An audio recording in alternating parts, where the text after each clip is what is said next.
we turn to the media for questions, one of our traditions here at the AutoZone Liberty Bowl is to get you on record with a couple of local questions. First question, home of great barbecue, is it the preference wet ribs or dry ribs? Well, mine are wet. Any particular reason? I just like it that way. I don't know. I was kind of raised that way. That's the way that my mom cooked. We fried everything, so it had that grease effect in it. So that's why I like it that way.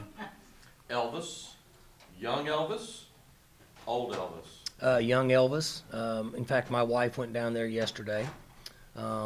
Pretty interesting. There was a lady that lived in Stillwater who used to take care of our dogs, groomed our dogs, and as she got older, she moved 3 blocks away from Graceland because she said whenever she was finished with her life, she wanted to pass away as close as she could to Elvis. So my wife went down and visited and went through there yesterday. It's a pretty neat trip for her. And final thing, to get things rolling, your comments is about your experience, team's experience this week here with us at the AutoZone Liberty. It's been really good. This is a very traditional bowl in that we have the banquet functions for the players with both teams being in the same location. It's the way it used to be years and years ago. The watch with our both schools on the watch. I was just visiting with Sean, who works in our media relations, driving over here today. Once we kind of figured out our way around downtown to be able to get to Beale Street and get to the barbecue, and with the Sheraton, I know this is the first year you guys have used them. They've been fantastic. It's been a great trip for us. The practice facilities, things that I mentioned in the banquet the other day. The volunteer staff, when you guys, it takes a lot of work to put this together. AutoZone, obviously, we can't do this without them.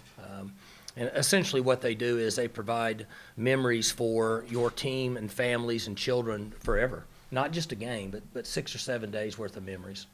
We appreciate that. You bet. As far as the game in the week, go ahead, your opening comments to the media about preparation. Well, we've had a great week. It's been a traditional bowl week for us, with the exception of one day we had a little rain, which was good. It allowed us to give the players a break on their legs. But for us, it's been a very traditional week, and our players have been very enthusiastic. And as I had said throughout the season, I've enjoyed the time that we've had with them and/or I've had with them. Their willingness to compete and stay focused and prepare for the bowl. Questions, if you will identify yourself before you ask your question. Coach, Darren Knight from Payne Media Group. We're through the first year now of the new situation with the red shirt rule. I'm curious now that we're pretty well through that. Give us an idea of how you think it's worked, and would you tweak it in any way? I think it's a good rule. It needs to be tweaked. In my opinion, it needs to be for athletes that are in their first or second year.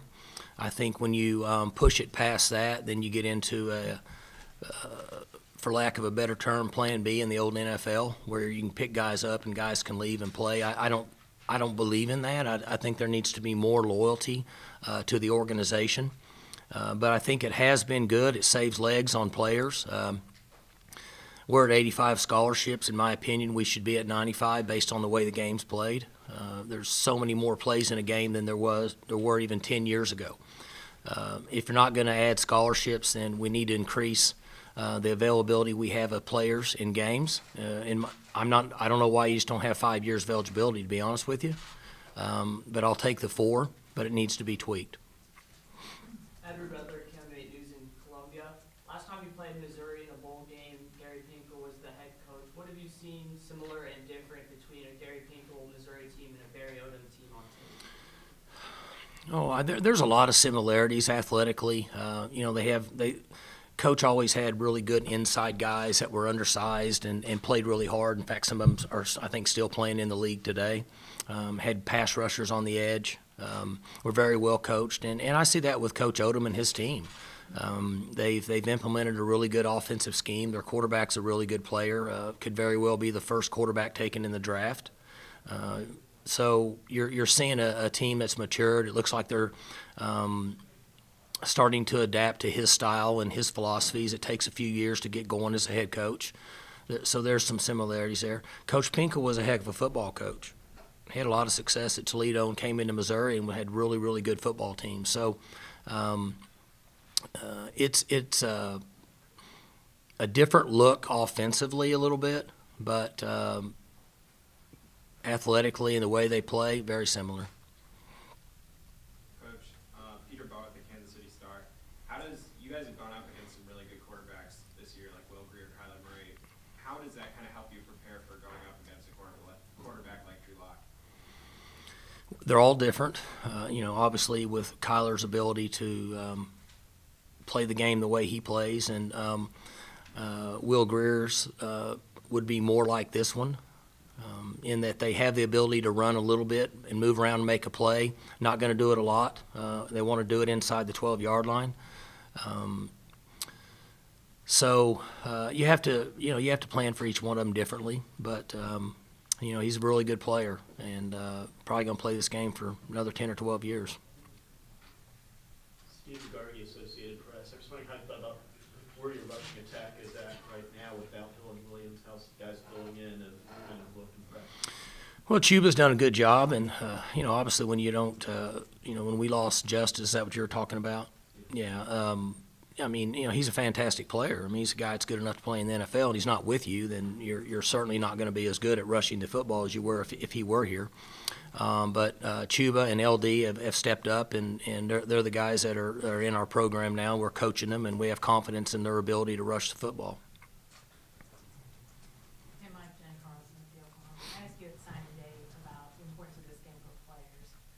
Follow up on that 2 weeks later. What's the importance in your mind for you for the program? A win is a winning season, a loss is a losing season. Just put it into context for me from the program standpoint to win this game for you, for the program. Well, I'll say the same thing I said then. Every game's important. And the most important thing that we can instill in our players is the willingness to prepare and compete. And that's the responsibility we have in every game that we approach. And it's been that way ever since I've been the head coach, going on 15 years now. So every game matters. Beyond that, I don't know. I wouldn't even begin to say one way or the other with the young men that we coach now. We win this game, we start in the middle of January in winter conditioning. If you don't win the game, you start in January in the middle of winter conditioning. That's just kind of the way it is. But every game's important. We want to go out and compete. We want to play hard. We want to have a clean game and play the very best football that we can. Do you feel like fans may look at this season different if it's a 6-7 season versus 7-6? Do you have any? Feel like who? Fans. Do you want me to remind you how much that I'm concerned about fans? They do buy the tickets and make the donations. I have to be concerned with what's going on internally in our organization and not people outside the program. Mike, you had a lot of practices back home, got to see a lot of your younger players. With that red shirt rule and knowing there's a lot of guys on your squad that can play tomorrow and they're still red shirt, did you find some that might help you against Missouri? No, we won't have any changes as far as guys that are starting in the games or playing like that. This bowl game, being as late as it is, allowed us to really practice and have another spring ball, as I've said several times, and that's what I really enjoyed about it. But for the most part, we have the guys that are playing in the game, and that kind of goes back to what Jenny said and the fact that we're going to put the players out there that we feel like give us the best chance to perform and win the football game. And in most cases, it won't be a player that hadn't played in the season. Mike, after the TCU game, you talked about just how up and down a season this was and how you guys were trying to figure out how do we best get these guys ready to play. As you've thought about that, I know it's been busy with signing day and bowl prep, but do you feel like you've learned any lessons or feel like you as a staff, or maybe even more team-wide, have figured out some ways to address that moving forward? Address what? Just to the up and down nature of this team and how you sort of, I think you said you just never kind of got a handle on how to get them in the best spot for games. Well, I'm not sure exactly what you're asking me, but when you go through a transition year with a new quarterback, you have multiple players offensively that start the season that aren't there during the season to end the season. You go through transition with linemen that are moving around. So even though we had really good numbers offensively and were able to score points, there was times that we didn't perform as well as we needed to. There's different ways to look at it. I don't know that we can ever pinpoint it for sure, but there was times that Taylor didn't play as well as we wanted him to, and some of that could have been because of the schemes and the game plans that Mike had in for him. Maybe we overloaded him at times. And then there was other times during the year that our defense really adapted and played well with Coach Knoll's schemes, and then there was times that they didn't. And so if you just get a quick answer, you'd say that there were some adjustments going on that side of the ball, and then on the offensive side of the ball, we were kind of feeling our way through with a new quarterback. It did help us that we had enough depth on the offensive line to keep guys together, but it didn't help that we had to move guys around. This is one of the first years since 4 or 5 years ago that we had to shuffle guys around the offensive line. I've never felt good about that, just the continuity of those guys. And then how much better we could have played at the end of the year if Justice would have played, I don't know, but that was also a factor. I guess maybe does it boil down to how do you coach consistency when there's a lot of inconsistencies? Is that maybe the biggest question? Oh, you know, in my years of doing this, I would say is probably just musical chairs creates inconsistency. When you're shuffling guys around and you have to adjust in practice and you get 2 days to prepare for a game, it's not as easy.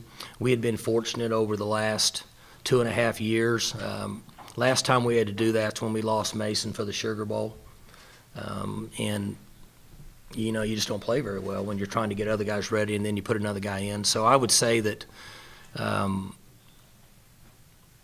shuffling the guys around was the most difficult part for us this year. Mike Gundy for Kansas City Star.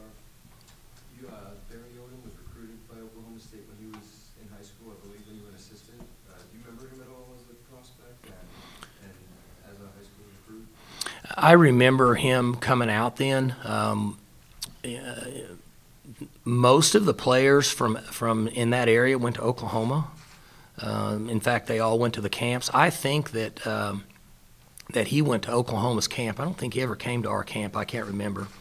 But I remember his name, and I remember him coming out of high school. Mike, you were asked about Justice Hill. Obviously, Larry Williams is a guy you've been missing for these bowl practices. How has that right guard position sort of shaken out over the last month? Good. Shane's worked in there. Deontay's worked in there. So, you know, you have Marcus. You got 3 guys for 2 positions, and they've rotated in a little bit. And Shane has practiced the last 5 or 6 real practices off and on, coming back from his injury. He should be available if we need him. But, you know, you're looking at Marcus and Deontay. Mike, with Relford deciding to play, could he help himself draft-wise? Oh yeah, any player that's in the category of beyond a second-round pick, in my opinion, can certainly help themselves in a bowl game. And how much does it mean to you that he decided to play? Well, it means a lot to us, in the fact that you know, he's finishing the commitment that he has to our organization, and we appreciate that. And you know, he's going to graduate and move on to the NFL, and you know, at times I think with young men that's a pretty common move. It'll increase even more in the future, but we appreciate him being here and helping lead our team and be out there with us in the final game. Coach Derek, we're not committed. What do the players have to play balls tomorrow to be successful? I couldn't hear you. What do the players have to play balls tomorrow to be successful? I didn't get. Instead of players have to play flawless tomorrow. Oh, flawless. Well, we've never seen a guy play flawless. I've not ever seen that happen, but we need him to play good. I mean, a quarterback's a big deal in our offense. I mean, over the years, if our quarterbacks play well, we end up doing pretty good. If our quarterbacks don't, then we don't really score as many points. And we play in a league where teams score a lot of points, like Missouri. Missouri offensively could jump right in the Big 12 and be right at home. So we need to play well on offense and score points. Mike, you mentioned this being an up and down year on the defensive side of the ball. Now that you've been through a year with Jim Knowles, what are you encouraged by, and what areas this offseason do you feel like you guys need to clean up? We just need to be more sound. When we lost Arian Daniels, he struggled on the inside run game. He lost a 325-pound guy that was a pretty good football player. And we lost him right before we started to get into the meat of the schedule, and that set us back a little bit. We tried to shore up the inside part of our defense in recruiting, and we hope that works out well for us. I think the back end, our safeties, corners, and outside backers who play and cover the pass, we feel better about how they've matured as the season's gone on. But it's been an adjustment. It's a completely different system than what we were doing before. And I think they're progressing, but the spring will be really important. The other thing you're looking at is 24 and 31 are guys that got thrown into fire in the middle of the year, and they're young, and they've made some adjustments and gotten a little better. Mike, Danny Jones from the Columbia Tribune. How does Tylen Wallace, I mean, you've had a lot of great wide receivers. How does he compare to some of the, wide receivers you've had go to the NFL in your tenure? If he continues on and stays on course with where he's at, he's very unselfish. He's a tremendously hard worker. He's tough. He's intelligent. He's gifted. He can go up, take the ball at the highest point, and can make all the catches. He's right there with the rest of them. He's just young. But as he progresses, he'll continue to make plays. And if he keeps his head on straight and stays focused, he'll be like the rest of them. When you are scouting Missouri's defense, what positions stand out on their unit right now as ones that, might cause you the most trouble? Well, they have a couple guys inside. They're good players. One of them particularly makes a lot of plays. The interesting matchup, their corners are long and lanky and can run a little bit, and it'll be interesting to see. They're about 50-50 man and zone, and they've pressed some and challenged. I'm going to guess they're going to do what they do. They're probably not going to look at tape and see us as any threat to where they have to change their schemes. So that matchup, if they press and keep a safety in the middle field and us being able to attack them and those corners covering our wideouts, will be an interesting matchup for us. Mike, you guys have had some really good stability on your staff, relatively no turnover, which is pretty rare. What do you see as the benefit to that over these last few years to have guys stay? And then Piercich is being talked about as a guy, again, this offseason that might land somewhere else. Take us behind the scenes and how you deal with that, what you ask those guys to do or not do, or however, how that progresses. Well, I've said this before, and I'll say it again, and you can ask them, but I'm the easiest guy in the country to work for. That's why coaches stay. They're very well paid. We work normal hours. We don't overwork. It's a family organization. Guys take care of their business. I don't micromanage them, so they stay. We will always have coaches leave to move up. Guys will move on to be coordinators. Guys will move on to be head coaches. Yursich is a guy, his name's been out there the last 3 years.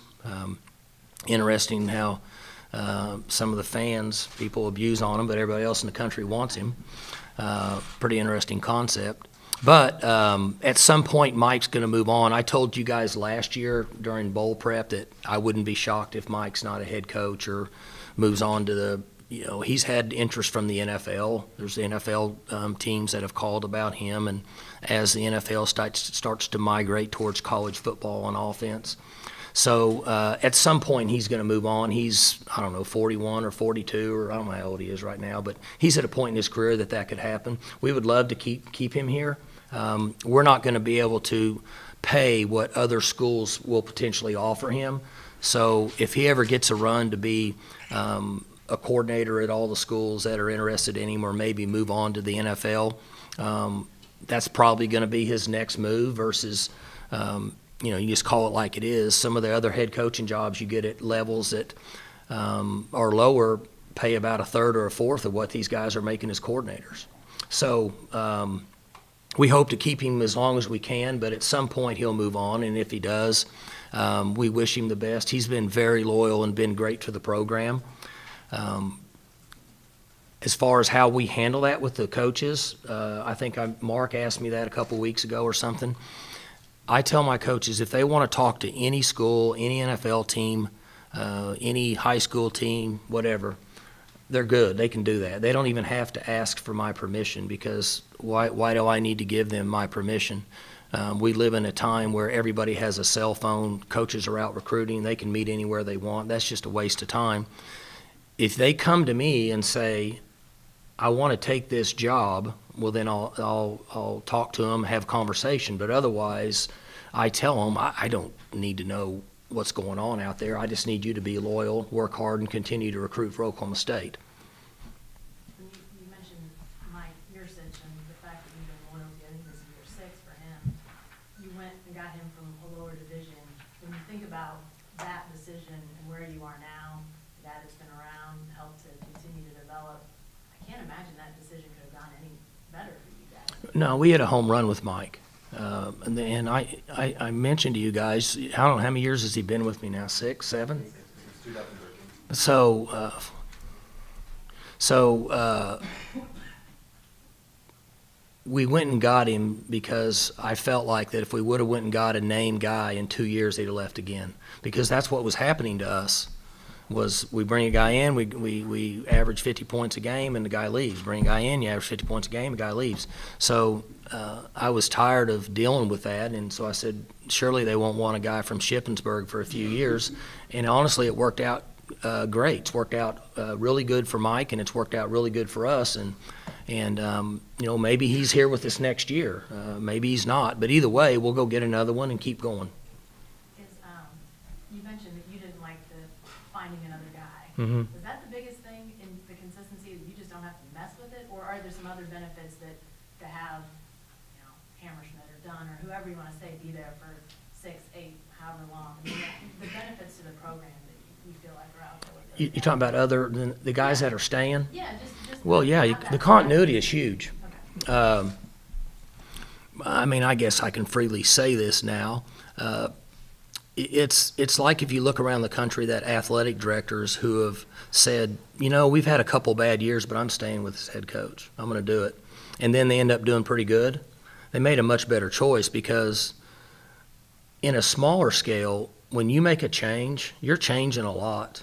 And unless you're in a program where you have really, really, really good players, it's difficult to make a wholesale change as a coordinator or a head coach and then start showing up within the first couple of years. So the assistant coaches, they play a big role in this. And at Oklahoma State, once Fedora left, and then I called plays for a couple years, and then I said, I'm out of that, and we started bringing coordinators in.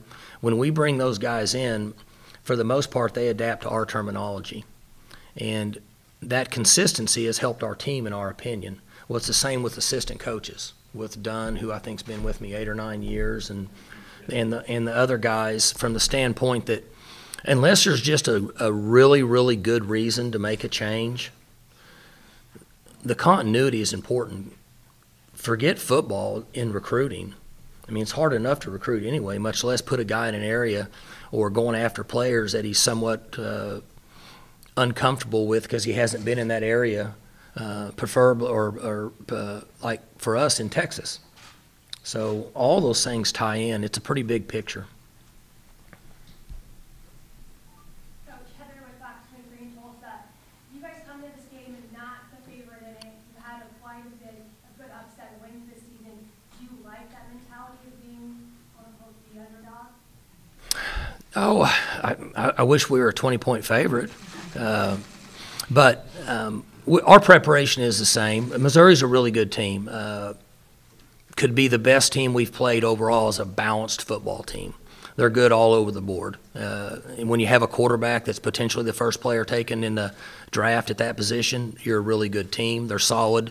They're mature. So I understand why it's the way it is, but as I said 20 minutes ago, that our team is worked really hard. I think our coaches have really good plans, and I expect our guys to play very, very well, and we're looking forward to the game.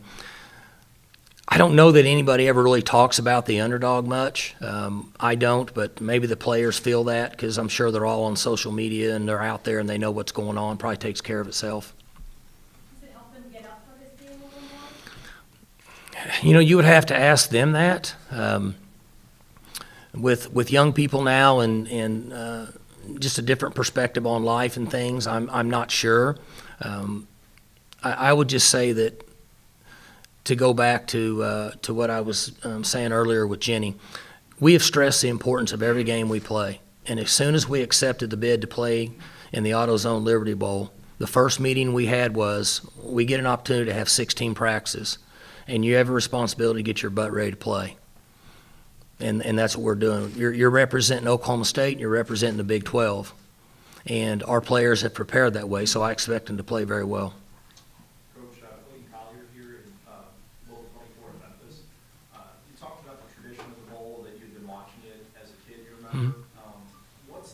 Is it any more special just with the history of this bowl compared to maybe participating in one that doesn't quite have the history or the years back in it like it does here? Unique in that way.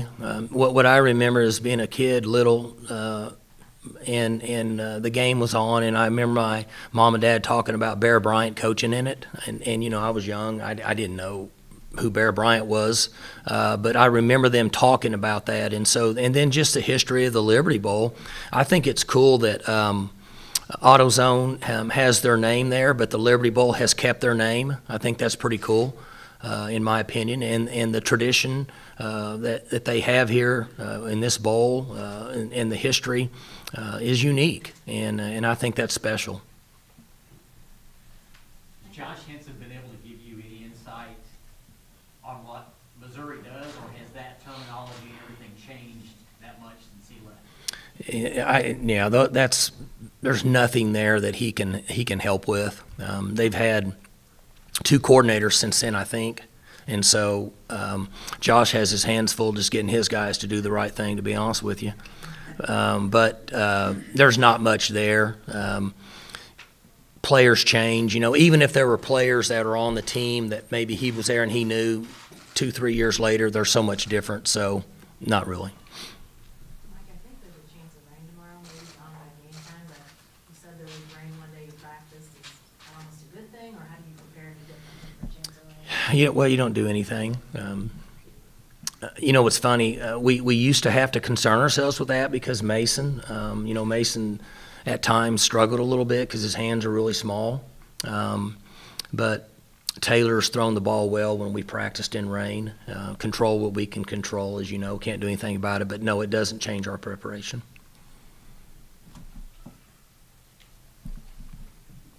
Anyone else? Any New Year's resolutions?